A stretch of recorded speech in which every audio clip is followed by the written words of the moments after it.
महाराज ययाति को भोगों से तृप्ति नहीं, ऊब कर छोड़ना पड़ा, मतलब गजब हो गया इन दुष्ट इंद्रियों का। महाराज जब एक दिन देखा कि मैं इतना नीच हो गया हूं कि अपने पुत्र की जवानी भोग रहा हूं, फिर भी नहीं अब नहीं। देवयानी से कहा, भृगुनंदिनी पृथ्वी में मेरे समान कोई विषयी होगा?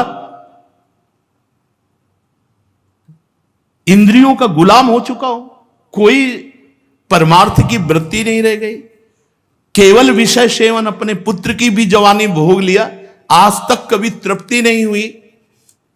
नहीं, अब नहीं प्रिय, अब नहीं। बस यही बात जिसके जीवन में आ गई, अब लो नशानी अब ना नशइयो, जीत गया। जो इंद्रियों को छूट दे देता वो कितना भी बड़ा विद्वान या बलवान हो, नष्ट हो जाता है। राम कृपा भव निशा सिरानी, जागे पुण्य न नशइयो, अब लो नशानी अब ना नशइयो। बहुत हो गया, अब इंद्रियों का खिलवाड़ नहीं। विषयों का सेवन करते करते हाय हाय मेरे पुत्र की 1000 वर्ष आयु मैंने भोग ली, फिर भी वही भोग लालसा। इस वासना और भोगों की तृष्णा का अंत नहीं।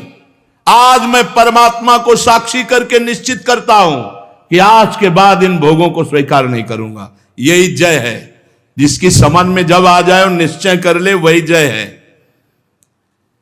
ययाति ने अपनी जो पुत्र की जवानी थी पुरु को लौटा दी, वो बुढ़ापा ले लिया और निश्चिंत होकर भगवान के चिंतन में लग गए।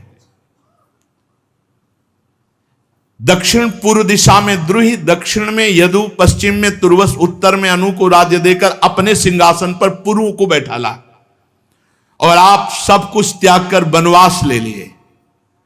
बहुत वर्षों तक घोर तपस्या परायण रह करके आप विचार करो, यह है निश्चय।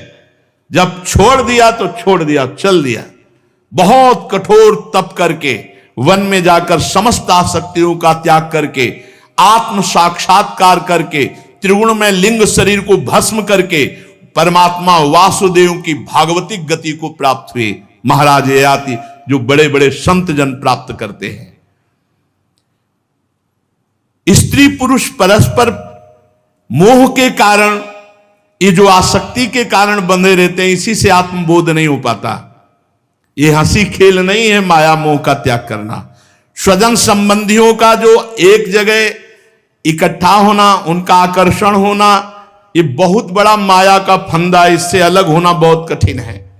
कोई श्री कृष्ण कृपा पात्र ही ऐसा अनुभव करता है कि भोगों में सुख नहीं है, संसार के संबंध मिथ्या हैं, और अपने चित्त को निरंतर परमात्मा में लगाकर भगवान वासुदेव को प्राप्त होता है।